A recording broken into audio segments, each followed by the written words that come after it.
그 뒤에 이제 이 학교가 발전해 나가면서 이제 국제 신학 교육 추세에도 발을 맞춰야겠다 해서 신학 교육은 대학원 교육을 중심으로 이곳에 자리를 하기로 하고 학부는 보다 더 큰 일반 학과의 교양 과목을 충실히 받은 다음에 교육자를 양성해야 한다 해서 수원에 종합대학으로 발전을 하게 되어가지고 10년이 지난 때였습니다. 때가 1990년이었다. 그래서 한신대학 개교 50주년, 종합화 10주년 기념식을 오산학교에서 성대하게 이제 했던 바로 그때 영국과 미국과 캐나다 외국에서 이제 목회를 하고 활동을 하던 이 학교 졸업 동문들이 모교를 이제 개교 50주년을 기념해서 일부러 비행기를 타고 한국에 와서 이 캠퍼스를 방문을 하게 됐습니다. 그래서 모든 행사가 새로 증축되는 오산학교에서 이루어지니까 너무나 서운하다 싶어서 이곳에 50주년 기념 돌배를 하나 우리들의 정성을 모아서 세웁시다 해서 동문들이 순수히 이제 성금을 모아서 기념 비를 하나 세기로 한 것이 바로 오늘 여러분 예배를 끝난 다음에 들어가시면서 그 앞에 사진도 찍으시고 아주 특별한 내력 있는 돌비여서 이제 그 돌비 소개를 오늘 성경 본문에 비석 이야기가 나오니까 돌비 이야기가 나오니까 제가 이 말씀을 하는 것입니다. 그때 저는 이 학교에 이제 교직원으로 일하고 있는 때였는데 그런 결정이 내서 이제 저와 한두 교수가 그 기념비를 세우는 책임을 위탁받았습니다. 그래서 저는 전국에 여러 가지 채석장에서 적당한 돌을 우선 구해야 하니까 전체 캠퍼스의 면적과 어울리는 적당한 크기의 높이, 좌대는 얼마큼 하고 높이는 얼마큼 하고 머릿속에 이제 그리고 그럴 돌을 찾아서 전국의 석재 공장을 알만한 곳은 다 뒤졌는데 내 마음속에 꼭 드는 돌이 없었어요. 너무나 한두 달 이렇게 돌아다니다가 거의 이제 실망을 하고 있는 판인데 어떤 분 한 분이 저 서울 변두리 지금 구파발 종점 그때는 개발이 안 된 데에서 그 서울 끝이었거든요. 그쪽에 가면은 그게 석재 공장이 하나 있는데 거기도 한번 마지막 가보라. 그래서 헛걸음하는 셈 치고 거기를 갔습니다. 주인한테 말하니까 드는 동 마는 동하고 큰 별 수업이 없을 것 같아서 지나는 말로 저리 가보세요. 저 깊이 들어가 보시면 거기 돌 하나 있는데 그거라도 쓸 수 있는지 한번 가보세요. 그러더라고요. 그래서 제가 거기를 혼자 갔습니다. 가보니까 이제 그때가 한 5월쯤이나 돼서 풀은 이렇게 자랐고 황토 흙이었는데 어느 돌 하나가 3분의 1쯤 흙 속에 묻힌 채 풀잎에 가려 있더란 말입니다. 그런데 제가 바로 그것이 여러분이 오시다가 이제 본 그 비석인데 그 비인데 보자마자 그 돌에서 빛이 나요. 보통 하얀 그냥 이런 화강암이 아니라 돌이 살아있어요. 빛이 나고 아주 견고해 보이고 크기도 꼭 맞고 머릿속에 기도하던 그 돌 모습이 그대로 거기 있는 거예요. 그래서 제가 바로 이것이다 하고 가서 보니까 3분의 1 정도가 진흙 속에 묻혀 있는데 그걸 이렇게 좀 파서 보니까 그대로 세워서 쓰면은 꼭 맞을 것 같아서 곧바로 사무실에 와서 계약을 하고 이제 운반을 해서 석공장에서 그 글씨는 그때는 타계에서 안 계신 장공 김재준 목사가 신학교 교수단에 회의실에다가 써주신 학문과 경건이라 신학교육을 할 때 늘 이건 교육기관이니까 높은 세계적 수준의 학문의 연찬을 하되 이건 일반 대학과는 다르니까 신앙의 영성, 경건을 절대로 소홀히 해서는 안 된다. 그래서 학문과 경건이라고 하는 두 이제 교훈과 같은 그런 휴호를 쓰고 하셨거든요. 그것을 이제 제가 복사를 해서 집자를 가지고 원래는 가로서 주신 것을 세로로 세워서 지금 돌에다가 새겨 넣은 것이 이제 여러분이 오늘 하시면서 보시게 될 바로 그 50주년 기념비 학문과 경건이라고 하는 것입니다. 제가 입학했을 때 건물도 50년 사용한 건물이어서 몇 년 전에 다 헐어버리고 지금 새로 이런 건축이 남았습니다. 오직 50년의 역사를 지키고 묵묵히 서 있는 것이 저 돌비 하나것이다. 왜 이런 짧은 설교 시간에 이런 사적인 에피소드 이야기를 하냐 하면은, 저는 저 돌비를 기념비를 볼 때마다 저게 꼭 나의 인생인 것 같고, 나 개인 김경재 인생뿐만 아니라 모든 크리스찬들이 바로 저것이 아닌가 하는 생각을 금할 수가 없다 그 말입니다.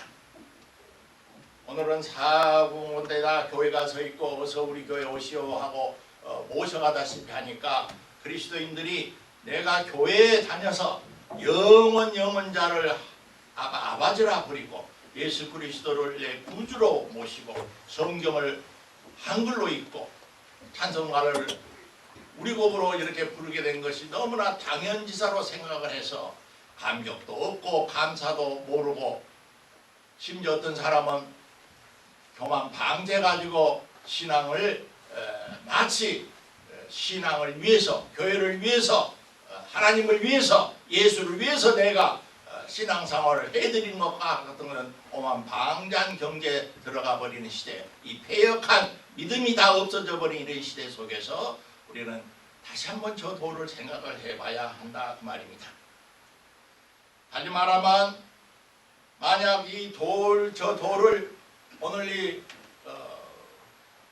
성직자를 양성하는 이 캠퍼스 한 복판에 하나님의 큰 종이었던 김재준 목사라는 분이 큰 붓글씨로 쓴 한문과 경건이라는 것을 그 몸에 아로새겨서 저기에 서 있지 않게 됐다면 저 돌이 지금 어디 가서 어떻게 있는지 모르겠죠. 여전히 그 숲속에서 진흙 구덩이 속에 있든지 부자 어느 면장의 공덕비 송덕비라 새기든지 실력 있는 권력 있는 무슨 국회의원의 명예를 칭송하는 그런 데에 쓰이고 말았을 겁니다. 근데 이 위화를 막론하고 저 돌은 우연이라면 우연이지만 세상에 우연이라는 거 없어요. 알고 보면 우리가 모르는 깊은 어떤 연이 닿고 경륜이 있고 섭리가 있어서 저게 이렇게 서 있어가지고 이 학교에서 교육을 받는 모든 사람들의 심령 속에 학문과 경건을 일깨우고 그리스도를 증언하는 돌이 되듯이 우리 자신들도 사실 알고 보면은 70을 살고 가든 80을 살고 가든 90을 살고 가든 우리는 다 흙으로 지음받은 흙이 단단한 고열과 압력을 받은 돌이 되지 않아요. 돌도 다 흙이옵시다. 우리도 다 하나의 돌덩이의 흙덩이에 불과해. 어디에서 묻혀서 무슨 짓을 하다가 어떻게 살고 가려는지 모를 우리들을 일으켜 세워서 선택을 해 주셔서 세워서 우리의 이 육비에 돌비라는 것은 오늘 성경에는 옛날 모세가 시내산에서 받았다는 십계명을 새겼던 그 돌판을 염두에 두고 사도 바울이 지금 설교를 하는 거예요. 그 옛날 시대는 모세를 통해서 하나님이 십계명을 돌에다가 새겼지만은 예수 그리스도를 통해서 이제 돌 시대가 끝나고 이제 직접 하나님의 능력으로 오직 살아계신 하나님의 영으로서 너희들의 육비에다가 돌비가 아니고 석비가 아니고 살아있는 이 생명의 마음판에다가 쓰셨다. 무엇을 써서? 예수 그리스도 복음 영생, 길이요 진리요 생명, 그 귀한 복음을 써주셨다 그거예요. 뿐만 아니라 이제 오늘 7절을 보니까 우리 똑같은 맥락에서 우리 자신이 다 질그릇과 같은 것인데 바울이 가만히 생각을 해보니까 이 질그릇 같은 이 그릇 속에 보물이 담겨 있어. 사람들은 겉에 보이는 질그릇의 문양을 보고 색깔을 보고 크기를 보고 거기 아로 새긴 그림에 도취되지만은 정말 그릇인 그 중요한 이유는 그 자체가 중요한 것이 아니라 그 그릇 속에 무엇을 담고 있느냐 하는 것이 그 그릇의 진가이신데 우리 사람의 생명도 다 마찬가지 아니냐. 우리가 일생 동안 이런 일 저런 일 직장도 다르고 남성 여성 정치적 정당의 소속도 다르고 다 다를 수 있지만은 결국 우리의 인생이 끝날 때 이 질것은 부셔지는 거예요. 다시으로 돌아가는 거예요. 이 돌아갈 때 그 속에 무엇이 남아있느냐? 똥통만 남아있는가? 이 세상에서 별 볼일 없는 황금 덩어리 몇 개 남아있는가? 천년 지나면 다 잊어버릴 무슨 장관 했다, 국회의원 했다, 대통령 했다 하는 그런 명함이 남아있느냐? 그리스도인들은 그런 것이 아니다. 그런 것은 우리는 추구하는 것이 아니다. 돌부리실이 깨져버린 그 속에서 예수 그리스도의 생명을 닮은 하나의 영적인 속 생명이 그 속에서 보석처럼 변하지 않고 빛나서 거기에 하나님의 영의 입김이 새로 불어넣어서 죽는 그 순간 우리에게 예수 그리스도가 육신의 몸을 입은 것처럼 우리에게 새로운 영으로 된 새 몸을 입혀주셔서 영원한 기업에 동참하도록 우리를 부르셨다. 이게 복음이거든요. 이게 복음이란 말이에요. 근데 니네나 내가 그것을 귀한 줄을 몰라. 목사든 장로든 권사든 집사든 그런 문양 색깔 내고 그것 잘한다라고 정신이 없어. 저는 한 20년 전쯤 된 것 같습니다마는 유럽에 몇 군데를 이제 여행을 하다가 이태리 어느 도시에 있었던 것 같아요. 미켈란젤로의 유명한 여러 작품에 도취했는데 어느 박물관에 보았던 그 조각이 지금도 잊혀지지가 않아요. 그것은 굉장히 큰 돌 한 덩어리였습니다. 크기가 여기서부터 이 높이 한 배 반쯤 되고 아마 폭은 지금 이 하얀 여러분이 보드에 그만한 큰 돌인데 미켈란젤로가 그 마음속에 그 속에서 자기가 조각하고 싶은 작품이 있었던 것 같아요. 그래서 아마 1년 이상 망치를 들고 정을 들고 그 아무것도 없는 맨 돌을 이제 3개가 있어갖고 보니까 머리도 잘 조각이 됐고 얼굴도 인물상이었는데 인물상도 반쯤은 조각이 됐어요. 반쯤은.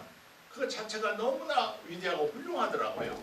그런데 이상하게 그 아래 부분이 그대로 돌 그대로 남아있는 거예요. 설명을 들어보니까 보통 우리 사람들이 볼 때는 그거 자체가 미켈란젤로의 그 거장의 작품이어서 그 자체가 위대한데 미켈란젤로 생각은 자기 구상에서 망치질을 잘 못해가지고 뭔가 원 구상에서 벗어났기 때문에 작품을 더 이상 만들지 아니하고 도중에 중단해버렸다는 거예요. 연희가 그렇게 됐지만 그 모습을 보고도 여전히 제 마음속에 남는 생각이 있어요. 우리의 인생이란 것도 결국 그런 건 아닐까? 우리는 단순한 생물이 아니고 하나님께서 우리에게 의식을 주시고 이성을 주시고 자유의지를 주시고 인격을 주시고 결단을 주셔서 너 인생을 나는 너희들을 로봇처럼 기계처럼 만들고 싶지 않아. 참 사람의 원형을 내가 너희 앞에 저 갈릴리 나사렛 예수라는 분의 삶을 통해서 보여주었으니 이제 너희가 너희 자신의 생명을 스스로 조각해 내거라 하고 우리 손에 망치와 정을 각각 맡겨준 거 아닌가. 그런데 우리 스스로도 미켈란젤로의 실패한 그 작품처럼 절반쯤 그래 돌 속에서 사람이 나오지를 못해서 몸부림치는 그런 인상을 받았어요. 비유컨대 우리 자신도 우리 자신을 완성을 해서 온전한 사람으로서 참 사람으로서 참 하나님의 아들과 자녀로서 이 세상의 다른 부귀영화나 그런 것보다도 그런 거 하나도 내 마음속에 귀한 것이라고 여기지 아니하고 오직 갈릴리 나사렛 예수가 보여주신 그 어떤 생명, 그 진리, 그 참 자유, 그 영생, 그 영원, 그 평화 그것을 내 몸속에 체험해내는 내 자신을 조각해내야 하는데 망치도 내팽개치고 정도 내팽개치고 이 세상 사람들이 추구하는 것 똑같은 것을 우리도 하나씩 더 가져보려고 허우적거리고 있는 것이 오늘 한국의 그리스도인들의 모습의 절반 이상은 아닌가. 그러니까 세상 사람들이 한국 그리스도인들에 대해서 감동을 받지 않고 존경하는 마음이 없고 그렇게 되어버린 거 아닌가 하는 생각이 들었습니다. 세상에는 우리가 존경해야 할 사람도 많고 본받을 사람도 많지만은 역시 우리 그리스도인들이 꼭 알아야 할 것은 우리 속에 오신 한 분, 우리가 지금 고난절을 지내고 있습니다마는 묵묵히 예루살렘을 향하여 죽을 줄 뻔히 알면서도 그 무엇인가를, 인간을, 생명을 칭칭 감고 있는 어떤 그 거대한 악의 본질을 풀어내버리고 그것이 아무것도 아니라는 것을 우리에게 보여주시면서 우리에게 진정한 하나님의 아들과 딸처럼 자유롭게 사랑하면서 사랑받으면서 그 무엇의 우상과 종으로서 살지 말고 참된 자유로서 살도록 하기 위해서 그 길을 보여주시고 몸소 걸어가시고 가르치신 그 예수에 대한 인격과 삶은 복음서 속에 다 기록이 돼 있어요. 네. 우리가 만약 원하기만 한다면 다른 그 어떤 이 세상에 있는 문학, 소설, 철학, 서적, 종교, 경전보다도 네 개의 복음서를 통해서 우리는 예수의 숨결을 들을 수 있고 예수의 심장 소리를 들을 수 있습니다. 오늘 저는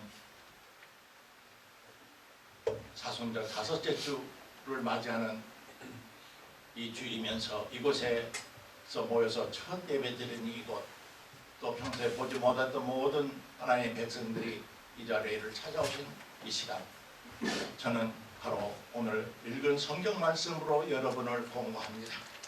여러분은 귀한 먹으러 쓴 편지가 아니고 곧 그리스도의 편지인데 여러분 가슴 속에는 살아계신 하나님의 영으로 쓰신 편지가 있다.